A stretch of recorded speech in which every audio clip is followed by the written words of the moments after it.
Hello hi everyone, সবাই কেমন আছো? আশা করি সবাই ভালো আছে। আমি তো খুব ভালো আছি।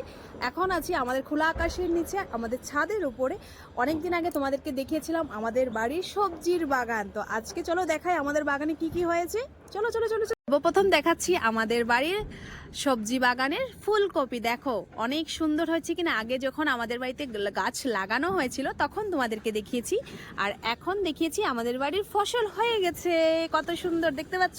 জানি বাজারে মূল্যটা অনেকটাই কমে গেছে ফুলকপির, কিন্তু বাসাতে ক্ষেত করে খেতে সেটার মজাটা কিন্তু যতটাই কমে যাক ততটাই খেতে ভালো লাগে। আরো দেখাচ্ছি অনেকগুলো হয়েছে। ফুলকপি খেতে আমরা ভীষণ পছন্দ করি, আর আমার মতন যারা যারা ফুলকপি খেতে পছন্দ করো আমাকে বলবে, আমি কুরিয়ার করে দিব। এই হলো পালং শাক। দেখো গ্রিন গ্রিন গ্রিন গ্রিন। আমাদের বাড়িতে দেখো, আমাদের বাড়িতে বাঁশবাগান না থাকে, আমাদের বাড়িতে সর্ষা ফুল নেই, কিন্তু দেখো গ্রিন আছে, গ্রিন আছে আমাদের বাড়িতে। সেটা হলো পালং শাক। সর্ষা ক্ষেত থাকলে অনেক সুন্দর রিলস ভিডিও করতে পারতাম, কি বলো? গাজর গাছ, গাজর গাজর গাজর দেখো কি সুন্দর লাগছে না দেখতে। গ্রিন গ্রিন গ্রিন গ্রিন হয়ে আছে গাজর গাছগুলো। গাজর এখনো হয়নি, হচ্ছে। আর কিছুদিনের অপেক্ষা, তারপর তোমাদেরকে দেখাবো গাজর। আজকে গাছের পাতা দেখিয়ে দিলাম গাজর গাছের, নেক্সট দিন দেখাবো তোমাদেরকে গাজর। এখানে হলো আমার ফেভারিট হলো ধনিয়া পাতা। কে পছন্দ করে ধনিয়া পাতা? আমার ধনিয়া পাতা ছাড়া কোনো কিছুই রান্না হয় না। আমি ভীষণ পছন্দ করি সেটা, গরম দিন বলো বা শীতকাল বলো, আমার খুব ভালো লাগে। উইন্টার সামার দুটোটার সময় আমার ধনিয়া পাতা খেতে ভালো লাগে। তাই আমাদের শ্বশুর মশাই আমার জন্য অনেক অনেক ধনিয়া পাতা লেগেছে। ধনিয়া পাতা দেখেছো দেখেছো কি সুন্দর, খুব সেন্ট, ওয়াও, দারুণ দারুণ স্মেল, কি সুন্দর দেখেছো। আর এখানে হলো লাউডুগা গাছ।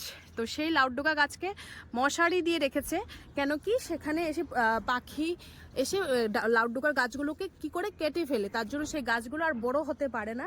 তার জন্য এখানে মশারি দিয়ে রেখেছে। বড় হলে তখন তোমাদেরকে দেখাবো। এখানে একটা পাতা দেখিয়ে দিলাম, এই যে ডুগা দেখিয়ে দিলাম, আর বাকিটা পরে দেখাবো। হলো লাল শাক, লাল শাক, ঢোলা শাক বলে অনেকেই। আমি ছোটোর থেকেই সেই শাকটাকে লাল শাক বলি। আমার খেতে বহুত পছন্দের একটা শাক, সেটা হলো লাল শাক। আর হলো লাই পাতা শাক আমি পছন্দ করি, খুব পছন্দ করি। কারা কারা ভালোবাসো লাল শাক, আর কারা এটাকে লাল শাক বলো? আমি তো আমাদের মারা ঠাকুমা দিদিমা এটাকে ঢোলা শাক বলে, কিন্তু আমি ছোটোর থেকে এই শাকটাকে লাল শাক বলি। কেন? ভাত মাখলে লাল হয়ে যায় তাই। এই হলো বেগুন গাছ। তো শীতকালে বেগুন পোড়া খাবো, কি দারুণ, রুটি দিয়ে বেগুন পোড়া দিয়ে কি মজা। কে কে খেতে ভালোবাসো? কিন্তু এই বেগুন দিয়ে বেগুন পোড়া হবে না, তোমরা সবাই জানো। কিন্তু তারপরও আছে আমাদের বাড়িতে বেগুন গাছ। সেটা হলো এই বেগুনটা দিয়ে যারা যারা শুকনা মাছ খেতে ভালোবাসে, আবার ছোট মাছ, সেই বেগুন দিয়ে খেতে কিন্তু খুব দারুণ লাগে, ঠিক কি না?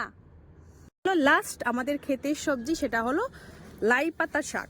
লাই পাতাগুলো এখন অনেকটা বড় বড় হয়ে গেছে, আর শেষের দিকে অনেক খেয়েছি আমরা লাই পাতা। আর এখন অল্প আছে আমাদের সবজির বাগানে, অল্প লাই পাতা আছে, বুঝতে পারলে? আর এটা কি বলো তো? এটা হলো ভেন্ডি। কে কে খেতে ভালোবাসো ভেন্ডি চচ্চড়ি, সর্ষা দিয়ে নারিকেল দিয়ে ভেন্ডি ভাজা? আমি ভীষণ পছন্দ করি ভেন্ডি, তার জন্য ভেন্ডিও লাগিয়েছে। আর এটাকে তোমরা অন্য কেউ কিছু বলো কি? আমরা তো ভেন্ডিই বলি। আমাদের সবজির বাগান দেখানো শেষ, এখন আমাদের ফুল বাগান দেখিয়ে শেষ করবো। আর উইন্টার সিজনে কিন্তু ফুল বেশি থাকে না, তাই কিছু ফুল আছে গাছে, সেটাই দেখাচ্ছি তোমাদেরকে। দেখো এটা কি, এটাই থাকে উইন্টারে, কেন কি এটা দিয়েই তো আমরা সব ঠাকুরকে পুজো দিই। আর অন্য ফুল পাওয়া কমই যায় আমাদের এখানে। তো এই ফুলটা খুব,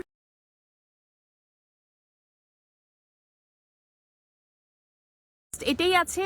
এই দুটো ফুল হয়েছে আমাদের বাড়িতে, জানি না এটা কি ফুল, অবশ্যই তোমরা আমাকে কমেন্ট করে জানাবে। দেখো ফুলের কালারটা কি দারুণ দেখতে, ঠিক কিনা বলো?